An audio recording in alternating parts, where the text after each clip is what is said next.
भारत की विदेश नीति और मोदी सरकार के उन बड़े बड़े दावों की पोल अब दुनिया के सामने खुलती नजर आ रही है, जो पिछले कई सालों से देश की जनता को घुट्टी की तरह पिलाए जा रहे थे। खबर आई है कि अमेरिका और ईरान के बीच बढ़ते युद्ध के खतरों को टालने के लिए अब पाकिस्तान एक मध्यस्थ के रूप में दुनिया के सामने खड़ा हो गया है। जी हाँ, वही पाकिस्तान जिसे दुनिया भर में अलग थलग करने का दंभ मोदी जी हर मंच से भरते थे। आज उसी पाकिस्तान की राजधानी इस्लामाबाद में इस हफ्ते के अंत में एक बेहद और अहम बैठक होने जा रही है।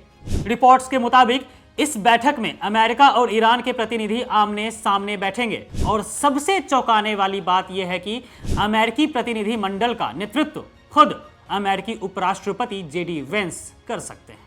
अब सवाल यह उठता है कि मोदी जी की वो विश्वगुरु वाली कूटनीति आखिर कहां सो गई है, जिस पाकिस्तान को दुनिया के नक्शे से कूटनीतिक तौर पर मिटाने का सपना दिखाया गया था मोदी सरकार के द्वारा। आज वही दुनिया के दो सबसे बड़े दुश्मनों के बीच सुलह करा रहा है। यह भारत के लिए चिंता की बात इसलिए भी है क्योंकि ईरान पर हमले से ठीक पहले पीएम मोदी इजराइल का दौरा करके आए थे। लेकिन नतीजा क्या निकला?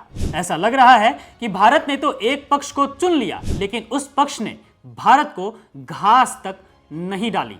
इस पूरे मामले पर कांग्रेस प्रवक्ता सुप्रिया श्रीनेत ने मोदी सरकार को आड़े हाथों लिया है। उन्होंने तीखा हमला करते हुए पूछा है कि आखिर इन अंतर्राष्ट्रीय संकटों के बीच भारत कहीं नजर क्यों नहीं आ रहा है। सुप्रिया श्रीनेत का कहना है कि जब मोदी सरकार धुरंधर जैसी प्रोपेगेंडा फिल्मों को प्रमोट करने और उनमें व्यस्त रहने में ही अपनी सारी ऊर्जा लगा देगी, तो उसे कैसे पता होगा कि दुनिया में भारत के साथ क्या खेल हो रहा है। उन्होंने साफ कहा कि मोदी सरकार को देश के हितों से ज्यादा अपनी इमेज और फिल्मों की फिक्र है। तभी तो आज भारत कूटनीति के मैदान में कहीं पीछे छूट गया है। सुनिए उन्होंने जो कहा है उसे।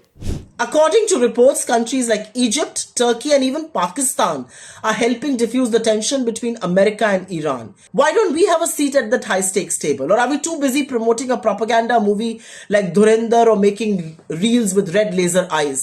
वहीं राहुल गांधी ने भी मोदी जी की विदेश नीति को उनकी पर्सनल विदेश नीति कही है। उन्होंने मोदी के विदेश नीति को कॉम्प्रोमाइज तक कह दिया है।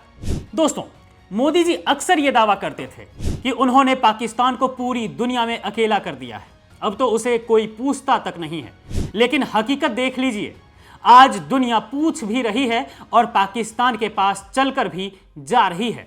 हद तो यह है कि जिस इजराइल के साथ मोदी जी अपनी दोस्ती की कस्में खाते हैं, अब उसके संबंध भी पाकिस्तान के साथ मजबूत होने की चर्चा है। मोदी जी वहां युद्ध शुरू होने से पहले घूम कर आए थे, लेकिन डिप्लोमेसी के मोर्चे पर हासिल क्या हुआ देश को?